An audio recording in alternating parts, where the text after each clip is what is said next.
para cá. Mas eu não poderia deixar, de maneira nenhuma, de vir e de atender esse convite. Me sinto muito honrada, agradeço. Em primeiro lugar, eu não podia deixar de atender, porque quem me convidava era Irene e Vinícius. Sou muito próxima deles e nem preciso dizer que o que nos aproxima, antes de tudo, não é só a amizade pessoal, mas é a tal da semiótica. Em segundo lugar, porque eu me comprometi, não é? Fui convidada para fazer parte do corpo editorial, então estou comprometida com esta revista e podem contar comigo. Em terceiro lugar, porque eu sou uma semioticista de plantão. Me chamam, eu vou, assim, como um médico plantonista. Então, ando aí pelo Brasil afora, porque, enfim, é uma missão, não é? As nossas escolhas intelectuais e a profissão, não é, de professor e de pesquisador, não é simplesmente... Não é uma profissão, eu acho, como algumas outras, não é? É uma missão, é uma vocação, é um ideal, não é? E como diz o Freud, o ideal é a condição da sublimação.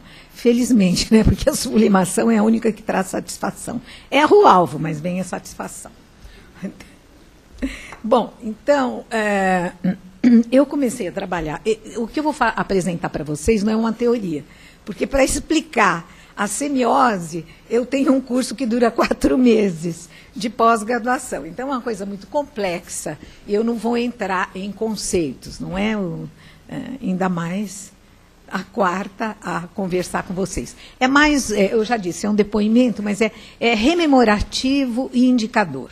Rememorativo porque comecei a trabalhar com a semiótica. Não é? Eu devia parar de indicar data, porque, enfim... não é com esses jovens na minha frente, não tinham nem pensado que iam nascer. Mas, enfim, comecei a trabalhar em 1971. Mas eu era jovem, viu? 71. Comecei a trabalhar... Olha, a Irene foi minha aluna em 79.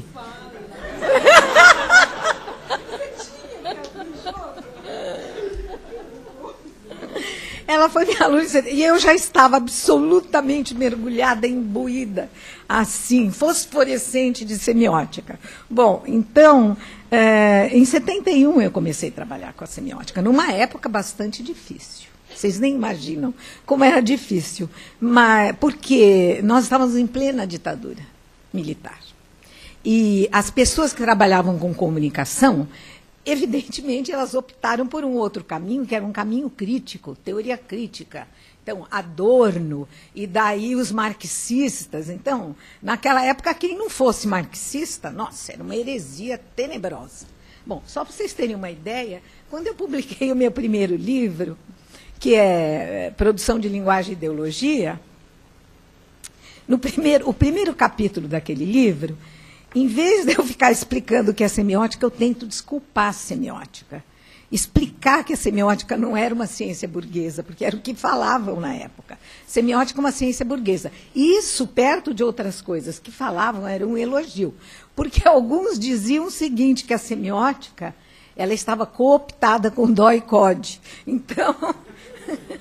Porque como ela trabalha com códigos e linguagens, não é, e sistemas de significação e de interpretação, então nós estávamos, quem trabalhava com a semiótica no Brasil, estava ajudando a polícia secreta da ditadura. Bom, enfim, a gente passou por tudo isso. Imagine como a vida ficou mais branda agora, né?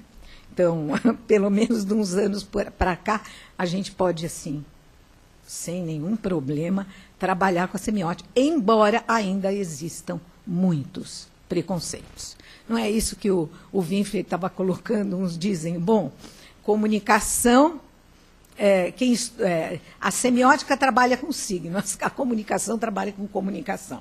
Bom, desde o começo, não é, desde a minha juventude, eu sempre adotei o lema... eu estou totalmente em desacordo com a teoria semiótica de Humberto Eco. Que, aliás, quando perguntam para mim, Humberto Eco, falei, a pior maneira de começar a estudar semiótica é Humberto Eco, porque ele desvirtuou completamente a teoria peirciana e usa o nome de Peirce. Se ele não usasse o nome, tudo bem, ele desenvolveria a teoria dele. Então, é por isso que eu não gosto muito. Mas, desde muito cedo, eu sou levada por é uma espécie de lema, não é, que o Humberto Eco expressa, não consigo achar mais em que livro. E pego os livros, não sei se é Estrutura Ausente, se é no outro. Bom, enfim. Procuro, não é em Apocalipses Integrados, procuro nos livros, não encontro mais essa frase. Mas é dele, eu juro. Então, ele diz assim, todo fenômeno cultural só funciona culturalmente porque é um fenômeno comunicativo. E todo fenômeno comunicativo só funciona comunicacionalmente porque é um fenômeno semiótico. Então, vocês vão encontrar, talvez em mais de uma publicação minha, a afirmação de que não há comunicação sem algum tipo de mensagem. Não é? Alguma transmissão de mensagem tem que existir. Linear, alinear, sei lá eu, não importa. Alguma mensagem tem que existir. E não há mensagem sem linguagem, sem signo. Portanto, comunicação e semiótica, para mim, são inseparáveis. E acho complicado a gente trabalhar a comunicação ignorando que toda comunicação é um processo de signo, né? É um processo sígnico. Bom, então, quando eu comecei a estudar a semiótica, aliás, a primeira vez que eu ouvi esse nome foi na cultura inglesa, acho que em 1970. E eu ouvi esse nome e falei, nossa, que nome interessante. E aquilo ficou na minha cabeça, semiótica, achei interessantíssimo. Tem gente que não gosta, né? Os jornalistas aqui no Brasil, eles não, acho que, não sei, não soa bem no ouvido deles, a palavra semiótica e nem semioticista, eles gostam de semióloga e semiologia. Bom, quando eles me entrevistam ou vão usar meu nome, semióloga, eu falo, eu não sou semióloga, mas eles não aí eles publicam semióloga. Não gostam de semioticista, acho que eles acham feio esse nome. Bom, mas desde 1973, a Associação Internacional de Semiótica adotou o termo padrão semiótica e não semiologia, que é uma tendência, enfim, o nome semiótica acabou se fixando mais do que o de semiologia.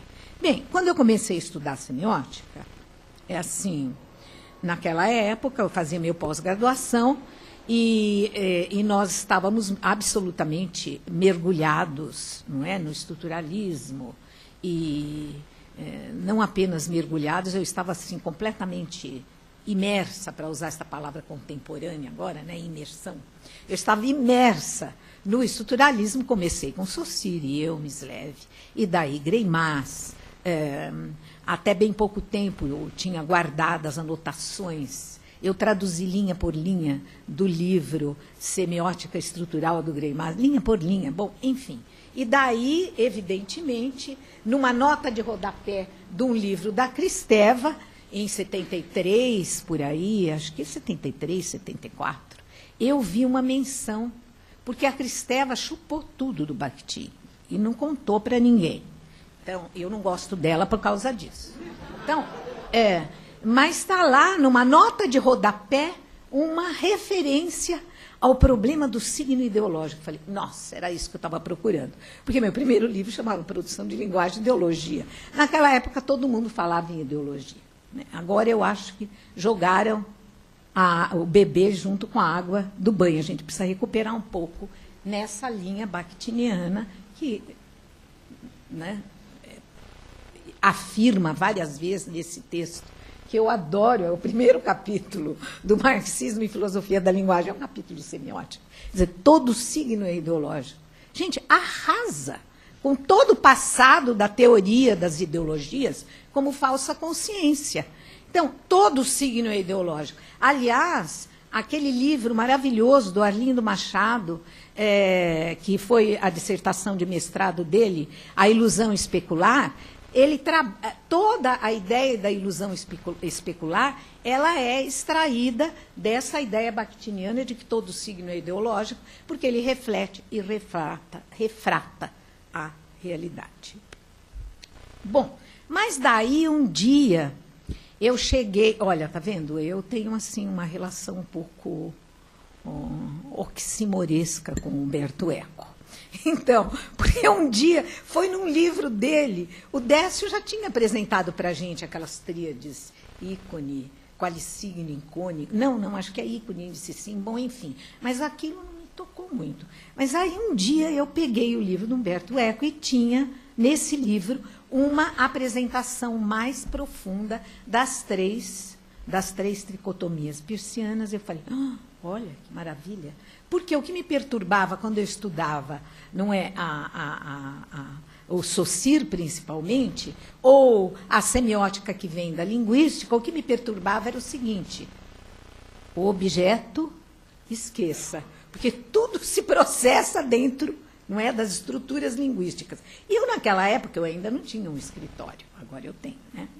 Então, naquela época eu não tinha, eu estudava na cozinha, e tinha uma mesinha branca, e eu olhava para a mesinha e falava, mas e essa mesa aqui? Não é? Então, quando apareceu aquela classificação dos signos, será que em Peirce eu vou encontrar a resposta para tal da mesa? Bom, então, não é? Bom, e daí comecei a estudar Peirce, e foi aí que, embora eu conheça essas outras teorias, não com a profundidade com que vocês conhecem a semiótica, não é, bakhtiniana e de Lotman, e também conheça um pouco Grey, mas não com a mesma profundidade que você conhece, eu ancorei o meu barco em Peirce, e lá estou, desde 1971, 72.